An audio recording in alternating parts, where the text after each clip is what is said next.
Good evening, George Will here. Breaking news tonight.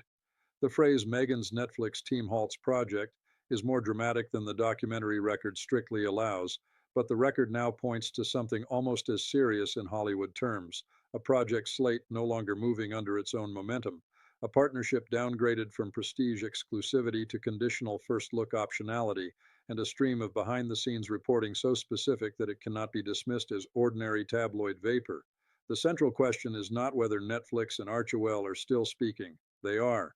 The central question is whether Netflix still trusts Meghan Markle and Prince Harry to originate, develop, and execute commercially viable projects without tighter supervision, slower commitments, and a much narrower margin for error. That is the standard by which this story must be judged, because on September 2nd, 2020, the couple signed a multi-year Netflix deal to produce documentaries, docuseries, feature films, scripted shows, and children's programming, and by August 11th, 2025, that arrangement had been recast publicly as a multi-year first-look deal for film and television projects, a subtle phrase in contract language, but in the entertainment business, a meaningful reduction from automatic embrace to selective consideration, from guaranteed prestige to contingent review, from certainty to audition. The evidence here rests on six separate categories, not one leak and not one hostile headline, official Netflix statements, trade press reporting from Variety and Deadline, project status reporting from ABC News, CNBC, People, and News Nation, publicly stated denials from Netflix and the Sussex camp, performance metrics tied to name titles, and the simple chronology of what was announced versus what actually reached the screen. That matters because this analysis must be prosecutorial rather than theatrical. Some allegations remain disputed. Some claims come from unnamed insiders. But the larger pattern is visible even after every allowance is made for public relations spin. And before proceeding further, those who value evidence over celebrity myth-making should subscribe now, because the next several minutes will separate official language from industry meaning, and those are often two very different things. The first category is contractual architecture. CNBC reported the original September 2020 deal. Variety later reported estimates ranging from $30 million to north of $100 million, with two sources pegging it at roughly $60 million, and by August 2025, Netflix itself announced not a renewal of the old arrangement, but a first-look deal, while ABC confirmed the same terminology. In plain English, that is not the language of full corporate confidence. It is the language of guarded continuation. The second category is development velocity, and here the numbers are unflattering. News Nation reported on March 5th, 2026, that Archewell's adaptation of Carly Fortune's Meet Me at the Lake, for which Netflix reportedly paid $3 million for rights, was still in development without a cast and without a director. And one source stated bluntly that 3 years in development for a film like that at Netflix is not good. People then confirmed on December 17th, 2025, that another adaptation, Jasmine Guillory's The Wedding Date, was in the works. A healthy slate does not prove itself by announcements alone. It proves itself by green lights, casting, filming, release windows, and completed delivery. On that measure, the slate looks thin. The third category is performance metrics, and this is where the comparison becomes unforgiving. Their 2022 docuseries, Harry and Meghan, was an undeniable commercial event. Variety reported 81.55 million hours viewed in the first 4 days, while Netflix later described that early surge as 23.4 million views through its first 4 days under the company's own viewing metric, but subsequent titles did not sustain that altitude. Deadline reported that with Love Meghan ranked number 383 in Netflix's first half 2025 What We Watched report with 5.3 million views, spent only 1 week in the global top 10 at number 10 with 2.6 million viewers in its opening weekend, and sat in the rankings near old seasons of Suits, several of which outperformed it. Deadline also reported that Polo logged just 500,000 views and ranked number 3,236 in that same reporting period. Then News Nation added another damaging comparative data point, stating that the original Polo docuseries earned 1.1 million views and 4.5 million hours viewed, not disastrous for an obscure niche title perhaps, but hardly a mandate for autonomous expansion. The fourth category is the leaked management culture itself.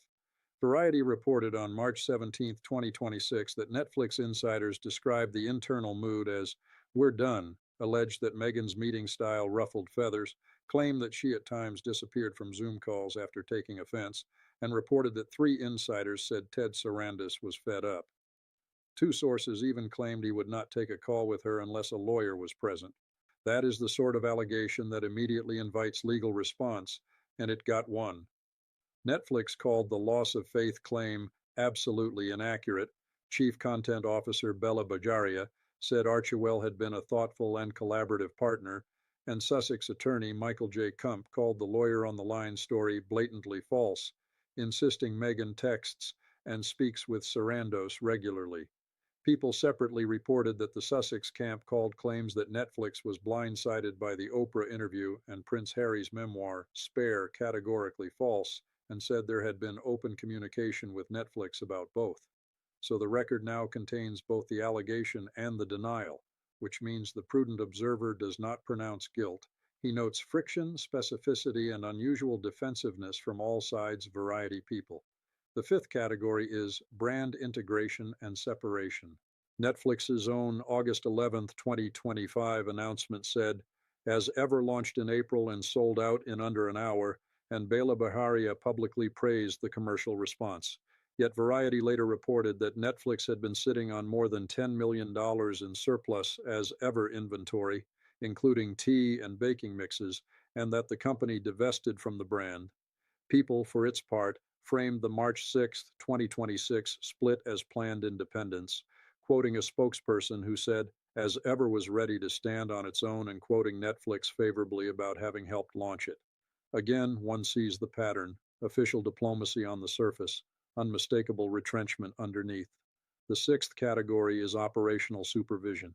NewsNation reported on March 26, 2026, that Netflix would not allow Meghan and Harry to work on a project solo anymore after low-rated Archewell shows, and said their new scripted polo drama had been paired with Josh Schwartz and Stephanie Savage's Fake Empire, with Francisca X. Hu writing, "If that reporting is accurate, the meaning is unmistakable.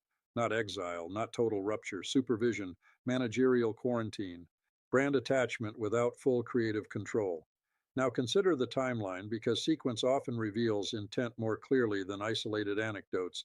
September 2nd, 2020, Netflix signs the original multi-year deal. July 2021, Pearl is announced for development. April 19th, 2022, Netflix reports a loss of 200,000 subscribers in the first quarter, revenue of $7.87 billion, and forecasts a loss of 2 million more subscribers in the second quarter. May 1st, 2022, CNBC reports Pearl canceled amid Netflix cost cutting. December 2022, Harry and Meghan debuts and becomes the partnership's one indisputable blockbuster. August 2023, ABC reports Archewell developing Meet Me at the Lake. December 10th, 2024, Polo is released. March 4th, 2025, With Love Meghan premieres.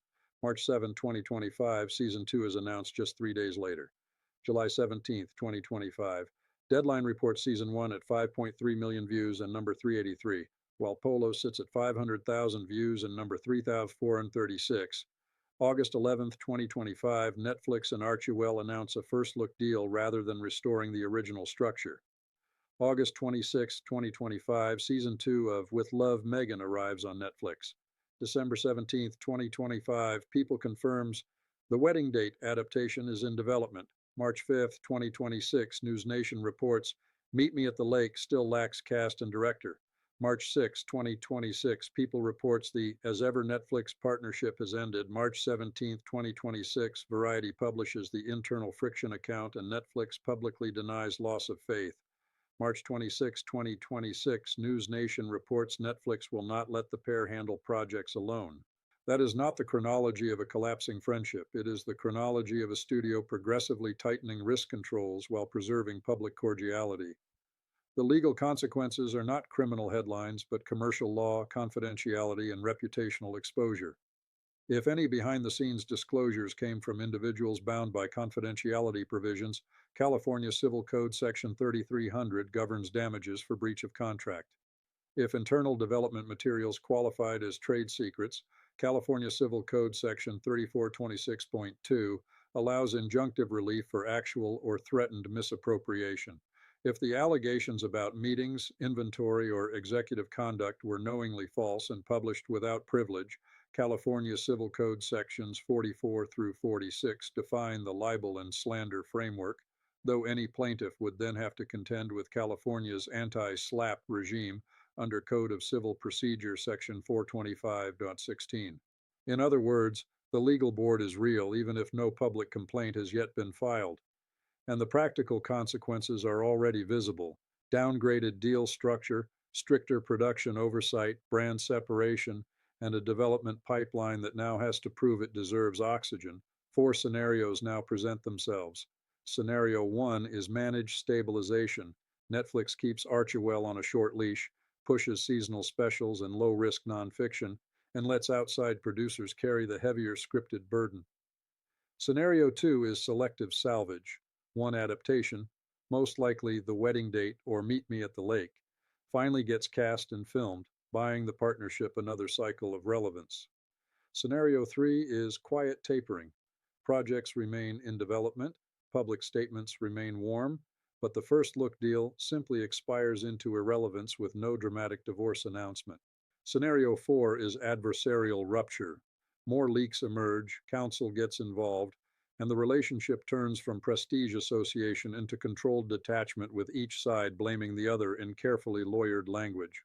Based on the known record, Scenario 1 and Scenario 3 appear far more probable than a grand revival. Why? Because the evidence shows Netflix still sees residual brand value, but no longer behaves as though that value alone can justify unsupervised investment. That is the decisive change, and that is why this story matters tonight. It is not merely gossip about awkward Zoom calls or Montecito etiquette. It is a case study in how a major institution responds when a prestige acquisition produces one genuine hit, several underperformers, an undelivered scripted slate, and a widening gap between publicity and execution. Those who have not yet subscribed should do so now, because the next installment will examine the more delicate question: whether the Sussex model failed because of hostile press, because of flawed strategy, or because Hollywood eventually demands the one thing branding cannot counterfeit: repeatable production competence. And one final question for the audience before this file closes: is Netflix witnessing a temporary pause, a face-saving restructuring, or the slow-motion end of the Archewell experiment? The poll is open below, and the next video follows the money, the rights acquisitions, and the names attached behind the camera rather than in front of it.